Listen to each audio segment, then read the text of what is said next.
पिछले सत्र में हमने वर्कबुक और एमएस एक्सेल की वर्कशीट के बेसिक्स के बारे में सीखा। इस सत्र में हम वर्कशीट में डाटा को स्टोर करना और उसे संपादित करके कैसे उपयोग करना है सीखेंगे।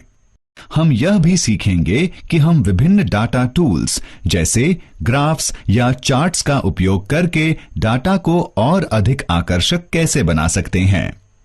हम जानते हैं कि हम एमएस एक्सेल में वर्कशीट का प्रयोग डाटा को स्टोर करके रखने के लिए करते हैं। हर एक वर्कशीट रो और कॉलम से मिलकर बनती है। रो और कॉलम जब एक दूसरे से मिलती है तो सेल का निर्माण होता है। इन सेलों में डाटा सम्मिलित होता है। आसान संदर्भ के लिए हर सेल के मिलन बिंदु को हम एक नाम देते हैं। उदाहरण के लिए वो सेल जो कॉलम ए और रो 5 में होता है A5 सेल के रूप में जाना जाता है। यह नाम रिबन के नीचे नाम बॉक्स में प्रदर्शित होता है। एडजेसेंट सेल के समूह को रेंज कहा जाता है। उदाहरण के लिए A1 से A5 तक के सेल की रेंज को A1 A5 के रूप में दर्शाया जाएगा। इसे सक्रिय बनाने के लिए सेल पर क्लिक करें। आप सेल पर एक आयताकार सीमा देख सकते हैं। यह दर्शाता है कि सेल सक्रिय हो गया है।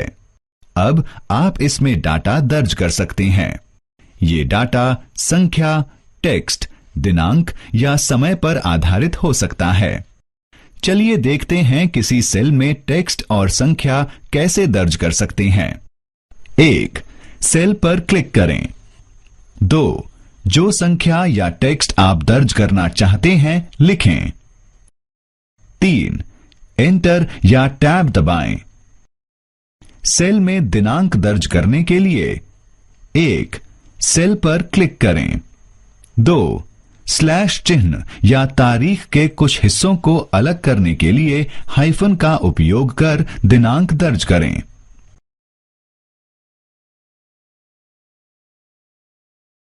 3. एंटर या टैब दबाएं। 12 घंटे की घड़ी पर आधारित समय सीमा दर्ज करने के लिए एक जगह छोड़ने के बाद समय सीमा दर्ज करें और फिर A या P लिखें। एमएस एक्सेल डिफॉल्ट रूप से समय को AM में दर्ज कर लेगा। एमएस एक्सेल एक क्लिक में एक ही समय में कई सेलों में एक ही डाटा दर्ज करने की अनुमति देता है। कई सेलों में एक ही डाटा दर्ज करने के लिए 1. जिन सेलों में आप एक ही डाटा दर्ज करना चाहते हैं उनका चयन करें। 2. सक्रिय सेल में डाटा लिखें। 3. CTRL जमा एंटर दबाएं। फिर हैंडल का उपयोग करके कई सेलों में आप एक ही डाटा दर्ज कर सकते हैं। एक बार जब हम एक वर्कशीट में डाटा दर्ज कर लेते हैं, बाद में हमें उस डाटा में कुछ संपादन की आवश्यकता हो सकती है। संपादन में शामिल हैं सेलों के डाटा को मिटाना और डाटा को एक स्थान से दूसरे स्थान लेकर जाना। हम या तो फॉर्मूला बार का उपयोग करके या फिर सेल द्वारा सेल की सामग्री का संपादन करके सेलों की सामग्री को संपादित कर सकते हैं। फॉर्मूला बार का उपयोग सेल की सामग्री को संपादित करने के लिए सेल का चयन करें। रिबन के नीचे मौजूद फॉर्मूला बार पर क्लिक करें। आवश्यकता अनुसार सामग्री को संपादित करें और एंटर दबाएं। सेल द्वारा सेल की सामग्री का संपादन करने के लिए संपादित करने के लिए सेल का चयन करें। F2 फंक्शन की दबाएं। संपादन पॉइंट पर कर्सर ले जाकर सामग्री को संपादित करें। एंटर या टैब दबाएं। कभी कभी आपको सेल क्लियर करने के लिए अपनी सामग्री डिलीट करने की आवश्यकता हो सकती है, लेकिन याद रखें, एक सेल को क्लियर करना एक सेल को डिलीट करने के समान नहीं है। इन दोनों में फर्क है। जब हम एक सेल को डिलीट करते हैं तो अन्य सेल दाहिनी ओर या नीचे की ओर खिसक जाते हैं, जबकि दूसरी तरफ जब हम सेल को क्लियर करते हैं तो अन्य सेलों को खिसकना नहीं पड़ता। हम अलग अलग तरीकों का उपयोग करके सेल को क्लियर कर सकते हैं। शॉर्टकट मेन्यू का उपयोग सेल को क्लियर करने के लिए सेल का चयन करें। चयनित सेल पर राइट क्लिक करें। शॉर्टकट मेन्यू से क्लियर कंटेंट विकल्प का चयन करें। हम डिलीट की का प्रयोग करके भी सेल को क्लियर कर सकते हैं।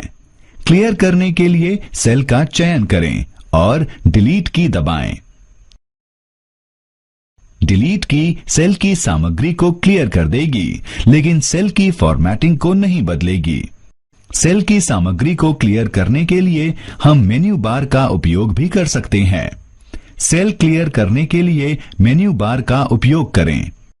क्लियर करने के लिए सेल का चयन करें। होम टैब में एडिटिंग ग्रुप के क्लियर ड्रॉप डाउन मेन्यू पर क्लिक करें। मेन्यू में से क्लियर कंटेंट का चयन करें। कई बार हमें एक वर्कशीट डेटा की सारी कॉपियों की जरूरत होती है। हम MS एक्सेल के कॉपी और पेस्ट विकल्पों का प्रयोग करके ऐसा कर सकते हैं। हम सेल की सामग्री को कॉपी करके उसे अन्य कई सेलों पर पेस्ट कर सकते हैं। इस कारण बार बार टाइप करके लिखने की मेहनत से बचा जा सकता है। मेन्यू बार का उपयोग सेल की सामग्री को कॉपी पेस्ट करने के लिए। सेल या सेलों का चयन करें जिनकी सामग्री को कॉपी करना है। होम टैब के क्लिपबोर्ड ग्रुप में कॉपी विकल्प पर क्लिक करें। चयन करें सेल या सेलों का जिसमें आप डाटा की कॉपी को पेस्ट करना चाहते हैं।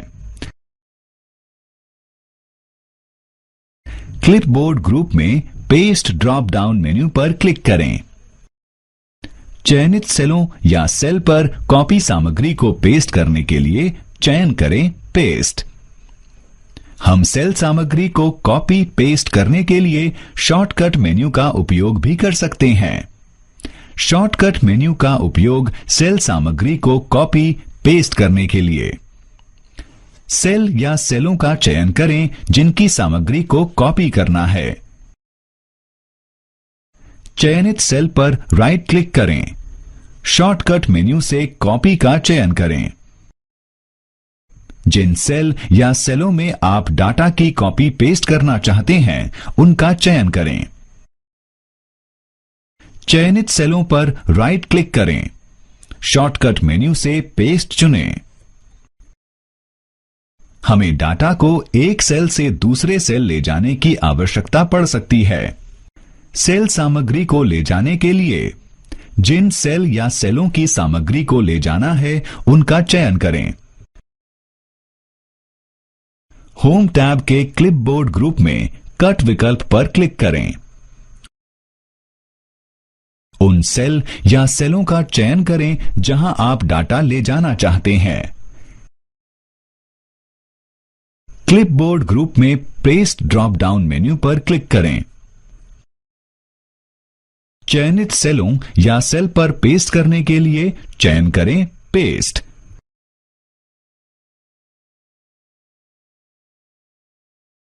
सेल सामग्री को ले जाने के लिए हम शॉर्टकट मेन्यू का प्रयोग भी कर सकते हैं। तो हम MS एक्सेल के विभिन्न विकल्पों की मदद से सेल की सामग्री या डाटा को संपादित कर सकते हैं। आप क्या करेंगे अगर सेल में लिखने वाला डाटा कॉलम के लिए बड़ा हो और उसमें न समाए? सही, आपको सेल सामग्री को समायोजित करने के लिए कॉलम की चौड़ाई और रो की लंबाई को बढ़ाने की जरूरत होती है। चलिए जानते हैं कि कॉलम को कैसे चौड़ा कर सकते हैं। कॉलम की चौड़ाई बदलने के लिए कॉलम के शीर्षक पर क्लिक करें। होम टैब में सेल ग्रुप के फॉर्मेट ड्रॉप डाउन मेन्यू पर क्लिक करें। कॉलम विड्थ विकल्प का चयन करें। कॉलम विड्थ बॉक्स प्रकट होगा। कॉलम विड्थ बॉक्स में इच्छानुसार कॉलम विड्थ दर्ज करें। कॉलम विड्थ में परिवर्तन लागू करने के लिए ओके पर क्लिक करें। जब आप ऑटो फिट कॉलम विड्थ विकल्प का चयन करते हैं तो एमएस एक्सेल अपने आप ही कॉलम के आकार को सेलों की सामग्री के हिसाब से ढाल लेता है। कॉलम के बॉर्डर पर माउस रखकर खींचने से भी आप कॉलम की चौड़ाई को बढ़ा या घटा सकते हैं। कॉलम हेडर के राइट बॉर्डर पर माउस ले जाकर रखें। माउस का बायां बटन दबाएं और कॉलम की चौड़ाई को बढ़ाने के लिए माउस को दाहिनी तरफ खींचें तथा चौड़ाई कम करने के लिए बाईं ओर खींचें। इच्छानुसार चौड़ाई सेट करने के बाद माउस बटन को छोड़ें। चलिए अब रो की लंबाई को कैसे परिवर्तित करें जानते हैं। रो की लंबाई परिवर्तित करने के लिए रो शीर्षक पर क्लिक करें। होम टैब के सेल ग्रुप के फॉर्मेट ड्रॉप डाउन मेन्यू पर क्लिक करें। रो हाइट के विकल्प का चयन करें। रो हाइट डायलॉग बॉक्स प्रकट होगा। रो हाइट डायलॉग बॉक्स में से इच्छानुसार रो हाइट एंटर करें। रो हाइट बदलने के लिए क्लिक करें ओके। रो हेडर बॉर्डर को माउस द्वारा खींचकर भी आप रो की लंबाई बढ़ा सकते हैं। एमएस एक्सेल चार्ट्स या ग्राफ का उपयोग करके अधिक आकर्षक तरीके से डाटा प्रस्तुत करने की अनुमति देता है। इस डाटा को देखो, ये दुकान की बिक्री रिपोर्ट है जो दुकान के हर वर्ष के प्रत्येक माह में होने वाली बिक्री को दर्शाती है। क्या आप बता सकते हैं किस माह में सबसे अधिक बिक्री कब हुई है? इसमें थोड़ा समय लगेगा। अब इन चित्रों को देखें। क्या आप सबसे लंबे बार को पहचान सकते हैं? सही, अप्रैल के माह का बार सबसे लंबा है। यह दर्शाता है कि अप्रैल के माह में सबसे अधिक बिक्री हुई है। यानी डाटा को ग्राफिकल रूप से प्रस्तुत करना अधिक आकर्षक और प्रभावी है। एमएस एक्सेल में चार्ट जल्दी और आसानी से बना सकते हैं। एक्सेल आपको चार्ट के विभिन्न प्रकार प्रदान करता है जिसको आप चार्ट बनाते समय चुन सकते हैं। चलिए देखते हैं एमएस एक्सेल में चार्ट कैसे बना सकते हैं। चार्ट बनाने के लिए वर्कशीट के डाटा को व्यवस्थित करें जिन्हें आप चार्ट में प्रदर्शित करना चाहते हैं। उस सेल का चयन करें जिसका डाटा आप चार्ट पर उपयोग करना चाहते हैं। इंसर्ट टैब पर क्लिक करें। चार्ट्स ग्रुप में चार्ट टाइप विकल्प पर क्लिक करें। प्रदर्शित सूची में से चार्ट के प्रकार का चयन करें। चयनित चार्ट के प्रकार का एक चार्ट एक एम्बेडेड चार्ट के रूप में वर्कशीट में डाला जा सकता है। जब आप चार्ट बनाते हैं तो डिजाइन, लेआउट और फॉर्मेट टैब्स रिबन में प्रदर्शित होते हैं। इन टैब्स के विभिन्न विकल्प आपको चार्ट को संशोधित करने की अनुमति देते हैं।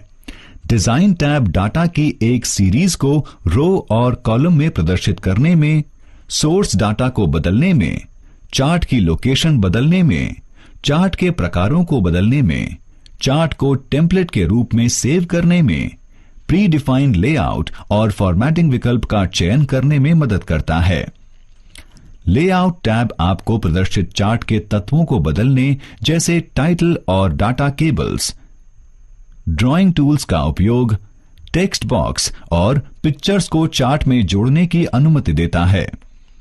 फॉर्मेट टैब आपको रंग भरने, लाइन स्टाइल बदलने और चार्ट में स्पेशल इफेक्ट्स जोड़ने में मदद करता है।